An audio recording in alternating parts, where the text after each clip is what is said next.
Hello दोस्तों, BK awareness में एक बार फिर आपका स्वागत है। जैसा कि आपको मालूम है, करंट अफेयर, आयुर्वेद और कुछ मोटिवेशन टिप्स के बारे में मैं बात करता हूं और सब मिलाकर आपका सार्वभौमिक विकास ही मेरा उद्देश्य है। मुझे लाइक, सब्सक्राइब और बेल आइकन दबाने से मतलब नहीं है। मेरे जो भी व्यूअर हैं इस प्लेटफार्म से थोड़ा बहुत भी जीवन विज्ञान और जीने की कला को सीख लें तो मैं धन्य हो जाऊंगा, क्योंकि ये सब बताने के लिए इस समय कोई प्लेटफार्म बचा नहीं है। एक यही यूट्यूब के माध्यम से एक प्लेटफार्म है जिससे अपनी बातों को कुछ लोगों के पास तक पहुंचाया जा सकता है। चाहते हुए भी हम अपनी बात किसी से नहीं बता पाएंगे, कह नहीं पाएंगे। किसी को सुनाना भी चाहेंगे तो सुनेगा नहीं। इसलिए ये प्लेटफार्म एक प्रकार से बहुत अच्छा है। जो लोग भी सुन लें, 10 लोग ही सुन लें तो मेरा जीवन धन्य हो जाएगा। आइए टॉपिक पे चलते हैं। आज मैं सर्वप्रथम आयुर्वेद के बारे में बात करूंगा, नेक्स्ट मोटिवेशन टिप्स, उसके बाद बोनस के रूप में करंट अफेयर, 3-4 दिन का जो करंट अफेयर है जिसमें मेन मुख्य जो करंट अफेयर हैं उसके बारे में चर्चा होगी। आइए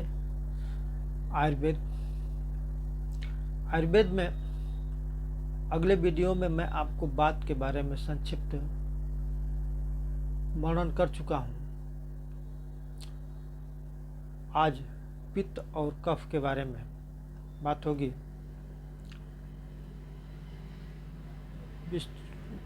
विस्तार से हर दोषों को लेकर अगली वीडियो में हम बात करेंगे, लेकिन संक्षिप्त में ही थोड़ा थोड़ा बात दोष, कफ और पित्त के बारे में बात करेंगे।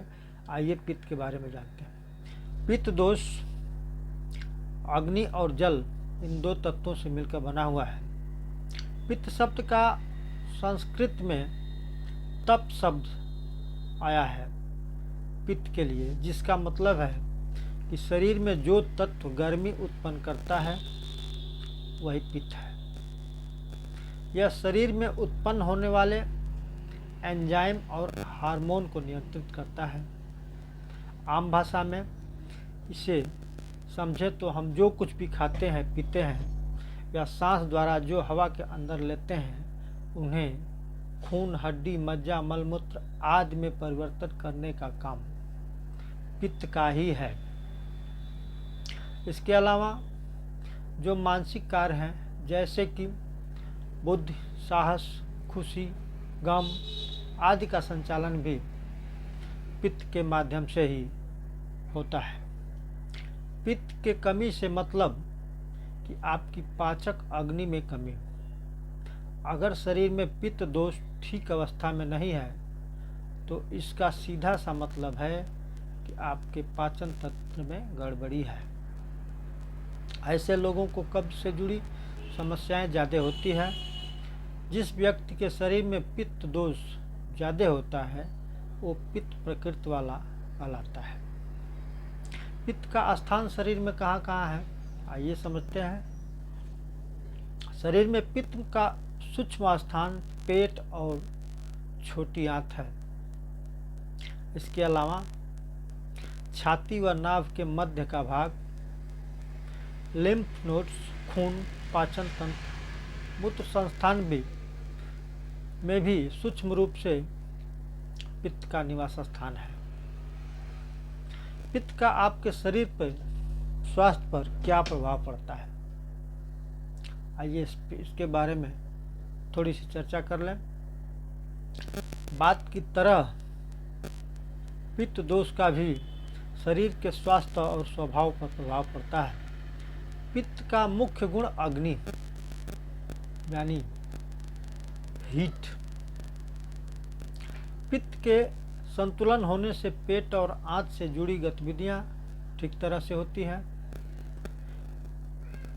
गर्मी न बर्दाश्त कर पाना, शरीर का कोमल और स्वच्छ होना, त्वचा पर भूरे धब्बे, बालों का जल्दी सफ़ेद होना आदि पित्त के लक्षण हैं।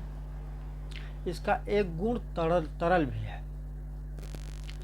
इसका एक गुण तरल भी है जिसकी वजह से मांसपेशियों और हड्डियों के जोड़ों में ढीलापन, पसीना, मल और मूत्र का अधिक मात्रा में बाहर निकलने जैसे लक्षण आते हैं। शरीर के अंगों से तेज बदबू आना भी पित्त के कारण होता है। संक्षिप्त में पित्त के बारे में ये चर्चा हुई। आइए कफ के बारे में थोड़ा सा संक्षेप में बात करते हैं। कफ दोष पृथ्वी और जल इन दो तत्वों से मिलकर बना है। कफ दोष में पृथ्वी और जल तत्व दो मिले हुए हैं। इन दोषों के महत्व और क्रम के अनुसार कफ तीसरे स्थान पर आता है। कफ दोष शरीर के सभी अंगों का पोषण भी करता है। बाकी दोनों दोष वात और पित्त को भी नियमित करता है। हमारी मानसिक और शारीरिक काम करने की क्षमता, रोग प्रतिरोधक क्षमता, काम शक्ति, धैर्य, क्षमा और ज्ञान आदि कफ के गुण हैं। कफ में मौजूद तमोभाव नींद लाने का मुख्य कारण है। तमोभाव, इसके बारे में चर्चा अगली किसी वीडियो में करेंगे। सतोगुण, तमोगुण, रजोगुण, इसके बारे में चर्चा करें नेक्स्ट में। शरीर में अगर कफ की मात्रा की कमी हो जाती है तो बाकी दोनों दोष अपने आप बढ़ने लगते हैं। कफ भारी, मुलायम, मधुर, स्थिर और चिपचिपा होता है। यही इसके स्वाभाविक गुण है। जिस व्यक्ति के शरीर में कफ दोष ज़्यादा होता है वो कफ प्रकृति वाला कहलाता है। कफ का शरीर में स्थान कहाँ है, आइए संक्षेप में जानते हैं। हमारे शरीर में कफ का मुख्य स्थान पेट और छाती है। इसके अलावा गले का ऊपरी भाग, कंठ, सिर, गर्दन, हड्डियों के जोड़ और पेट का ऊपरी हिस्सा और वसा भी कफ के निवास स्थान है। कफ आपके शरीर और स्वास्थ्य पर क्या प्रभाव डालता है, आइए संक्षेप में इसको भी जान लेते हैं। कफ प्रकृति वाले लोगों में निम्नलिखित लक्षण पाए जाते हैं, जैसे कि इनकी चाल स्थिर और गंभीर होती है। भूख, प्यास, गर्मी कम लगना, पसीना कम आना, शरीर में बिर की अधिकता, जोड़ों में मजबूती और स्थिरता, शरीर में गठीलापन और शारीरिक अंगों में चिकनाहट इनके प्रमुख लक्षण हैं। इसके अलावा कफ प्रकृति वाले लोग सुंदर और खुशमिजाज, कोमल और गोरे रंग के होते हैं। अब आप तीनों दोषों से भली भांति परिचित हो चुके हैं। आगे हम आपको प्रत्येक दोष और उनके लक्षणों के बारे में विस्तार से बताएंगे। हम अपने अगले टॉपिक मोटिवेशन पे चलते हैं। मोटिवेशन में पहले वीडियो में हम प्राण शक्ति के बारे में चर्चा कर चुके हैं। प्राण शक्ति यानी जीवनी शक्ति, ये दोनों ये आयुर्वेद से भी रिलेटेड है। आयुर्वेद और प्राण शक्ति एक दूसरे के पूरक हैं। आयुर्वेद के द्वारा हम अपने प्राण शक्ति को बढ़ा सकते हैं, बढ़ा सकते हैं, स्थिर रख सकते हैं। आयुर्वेद में कुछ दवाइयाँ हैं, वात पित्त कफ, ये जो बैलेंस के बारे में अभी मैं बात किया, ये तीनों दोषों का अगर बैलेंस शरीर में बिगड़ जाए तो हमारी जीवनी शक्ति का हरासमेंट होने लगता है, वही प्राण शक्ति। आइए डिटेल में कुछ बात प्राण शक्ति के बारे में पुनः करते हैं। मैं मोटिवेशन के सेगमेंट में पहले भी बता चुका हूँ, कंसंट्रेशन यानी एकाग्रता बहुत ज़रूरी है और प्राण शक्ति को बढ़ाने या स्थिर रखने के लिए कंसंट्रेशन का प्रमुख रोल है।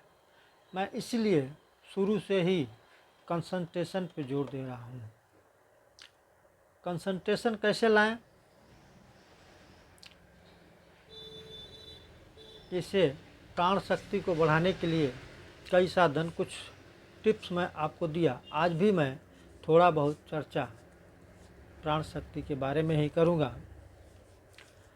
जैसे कि बता चुका हूँ कि सुबह ब्रह्म मुहूर्त में उठना, प्राण शक्ति आपकी बढ़ेगी, क्योंकि बता भी चुका हूँ कि जगत के सारे जीव ब्रह्म मुहूर्त में गहरी निद्रा में होते हैं, जिससे उनसे निकलने वाली निकृष्ट तरंगें वातावरण में नहीं रहती हैं।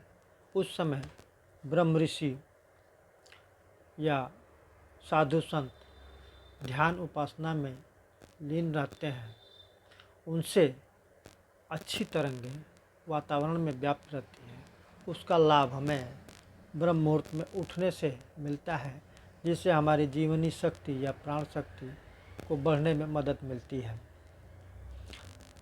जीवनी शक्ति कंसंट्रेशन पे बात मैं कर रहा हूँ, तो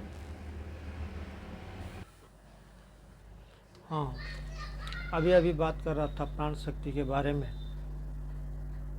कुछ टिप्स आपको बताया। आइए कुछ चर्चा करते हैं फिर। जैसे कोई महसूस करे कि मैं बहुत थक चुका हूँ, काश मुझमें थोड़ी एनर्जी और होती, अभी तो शाम हुई है और मुझे अभी से थकावट हो रही है। ये प्राण शक्ति के कम होने या हरासमेंट का कारण है। क्या आपके मन में कभी ऐसे विचार आते हैं? क्या कोई ऐसा उपाय ढूंढ रहे हैं जिससे आपकी प्राण शक्ति या प्राण ऊर्जा दिन भर बनी रहे? इसका एक सामान्य और बेहद सरल उपाय है जो आपकी काफ़ी मदद करेगा। यह उपाय या तकनीक ध्यान है। इसमें आपकी प्राण शक्ति को बढ़ाने की ऊर्जा है। कुछ न करने को ध्यान कहते हैं। ध्यान असीम ऊर्जा का सागर है और यह थकान, नकारात्मकता को पल में दूर कर देता है। इस सृष्टि में रहने वाले हर जीवित प्राणी में ऊर्जा का निरंतर संचार होता रहता है।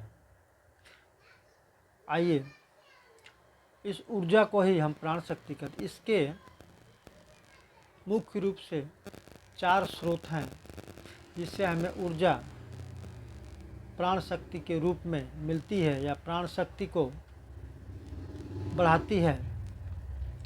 ये ऊर्जा हमें प्रथम भोजन से मिलती है। भोजन में हम कार्बोहाइड्रेट, फैट, वसा, फैट या प्रोटीन जो भी लेते हैं, बॉडी में इनका ऑक्सीडेशन होता है, जिससे हमें एनर्जी प्राप्त होती है। इस प्रकार हमारा एनर्जी लेवल या प्राण शक्ति बढ़ती है। दूसरा, श्वास। श्वास के माध्यम से भी हम अपने प्राण शक्ति को बढ़ा सकते हैं।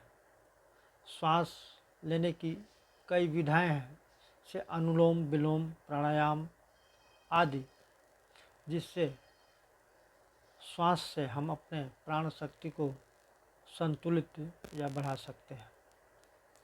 तीसरा नंबर, नींद। पर्याप्त नींद लेने से भी हमारी प्राण शक्ति में वृद्धि होती है, क्षय होने की संभावना कम होती है। चौथा, प्रसन्न मन, चिंता मुक्त मन। जब हम पहले 3 स्रोतों का पर अच्छे से ध्यान रखते हैं तो जो ऊर्जा हमें चाहिए वह हमको अवश्य प्राप्त होती है। एक ध्यानस्थ मन कैसे ऊर्जा का स्रोत हो सकता है, आइए देखते हैं। हम शारीरिक कार्यों के द्वारा ही अपनी ऊर्जा शक्ति नहीं खोते, बल्कि सोचने और योजना बनाने में भी व्यय कर देते हैं। निरंतर होने वाले आंतरिक वार्तालाप और मस्तिष्क में चलने वाले सोच विचार भी हमें थका देते हैं। ध्यान के अभ्यास से हम उस अवस्था में पहुंच जाते हैं जो कि एक निर्मल और शांत अवस्था है, जो हमारी ऊर्जा को संभाल कर रखती है। ध्यान क्यों असरदार है? जब मन व्याकुलता से मुक्त होता है, शांत होता है और अपने आप में डूबा होता है, तब सहजता से ध्यान हो जाता है। ध्यान के माध्यम से आप अपने शरीर में नई प्राण ऊर्जा उत्पन्न कर सकते हैं। जब ध्यान की अवस्था गहरी होती है तो इसका असर ध्यान पूर्ण होने के कुछ मिनटों बाद तक रहता है, महसूस होता है। मन शांत है और शरीर को भी आराम है, यह हमें पूर्ण विश्राम देता है।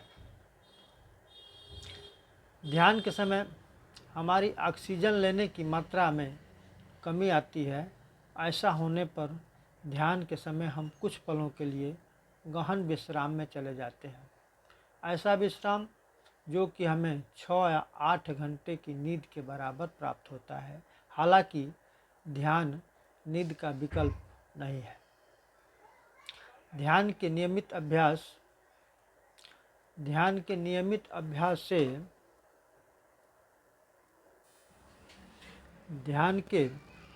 अभ्यास से स्वास्थ्य में सुधार आता है और सेहत अच्छी होती है।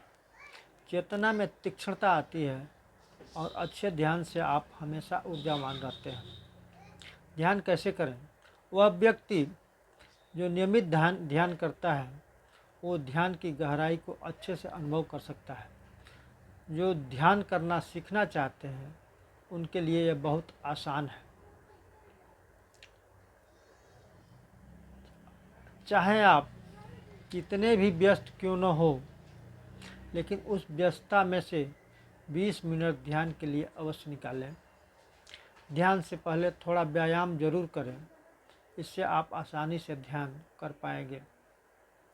प्रतिदिन 6 से 8 घंटे नींद अवश्य लें, यह स्वास्थ्य के लिए अत्यंत लाभदायक है। लेकिन ध्यान को फिर से बता रहा हूँ, नींद का विकल्प न समझें। ध्यान को तुरिया अवस्था कहा जाता है। यह एक ऐसी अवस्था है जहाँ जागृति और विश्राम एक साथ मौजूद होते हैं। हिंदू दर्शन में तुरिया अवस्था चौथी अवस्था है। यह शुद्ध चेतना की अवस्था है। तुरिया के पृष्ठभूमि यह है कि जब चेतना 3 सामान्य अवस्थाओं को पार कर जाती है, जैसे जागृति, स्वप्न और निद्रा। तुरिया मुक्त की स्थिति यह सभी द्वंद्वों, घृणा और तृष्णा से मुक्त की अवस्था है। ऐसी अवस्था में व्यक्ति स्वयं ही असीम आनंद और प्रसन्नता का अनुभव करता है। आज प्राण शक्ति के थोड़े से टिप्स और व्याख्या के बारे में चर्चा हुई। हम कोशिश करें प्राण शक्ति को ज़्यादा से ज़्यादा संतुलित रखें और बढ़ाएं। अगले वीडियोज में प्राण शक्ति के बारे में थोड़ी थोड़ी कुछ न कुछ बात होगी। चैप्टर बहुत लंबा है लेकिन वीडियो लंबा भी होता जा रहा है। आइए हम जल्दी से अगले टॉपिक के तरफ जो बोनस के रूप में मैं बता चुका हूँ, करंट अफेयर में बात करते हैं कुछ प्रश्नों पर। हाँ आइए, हर वर्ष 14 जून को विश्व रक्तदाता दिवस मनाया जाता है। हर साल 14 जून को विश्व रक्तदाता दिवस मनाया जाता है। नेक्स्ट, डॉक्टर पीके मिश्रा डॉक्टर प्रमोद कुमार मिश्रा को दोबारा प्रधानमंत्री नरेंद्र मोदी का प्रधान सचिव नियुक्त किया गया है। नेक्स्ट, असम सरकार में बाल विवाह पर अंकुश लगाने के लिए, वहाँ बाल विवाह अक्सर होता है, उस पे अंकुश कम करने के लिए एक योजना चालू की गई है जिसका नाम न्यूत मोइन योजना है। असम सरकार बात करते हैं। असम सरकार ने बाल विवाह पर अंकुश लगाने के लिए निजुत मोइना योजना शुरू की है जिसका नाम निजुत मोइना योजना है। नेक्स्ट, दुनिया में पहले 6G डिवाइस का प्रोटोटाइप जापान ने पेश किया है। मीडिया रिपोर्ट के अनुसार यह 5G की तुलना में 20 गुना तेजी से काम करेगा। नेक्स्ट, उत्तराखंड सरकार ने रुद्रप्रयाग में केदारनाथ धाम यात्रा के सुचारू रूप से संचालन के लिए ऑपरेशन मर्यादा की शुरुआत की है जो पुलिस द्वारा चलाई जाएगी। नेक्स्ट, हाल ही में भारतीय सूचना सेवा की वरिष्ठ अधिकारी मौसमी चक्रवर्ती ने आकाशवाणी समाचार के महानिदेशक का पदभार ग्रहण किया है। 19 जून 2024 को प्रधानमंत्री नरेंद्र मोदी बिहार के नालंदा जिले में राजगीर में नालंदा विश्वविद्यालय के नए परिसर का उद्घाटन किया। नेक्स्ट, SIPRI की रिपोर्ट के अनुसार भारत में परमाणु हथियारों की संख्या 172 है। करंट अफेयर यही पे समाप्त करता हूँ। अपनी नेक्स्ट वीडियो में नए कंटेंट, नए विचार, नए मोटिवेशन, नए आयुर्वेदिक टिप्स कहिए या सिद्धांतों के साथ आऊँगा। तब तक के लिए स्वस्थ रहें, मस्त रहें। धन्यवाद। जय हिंद, जय भारत।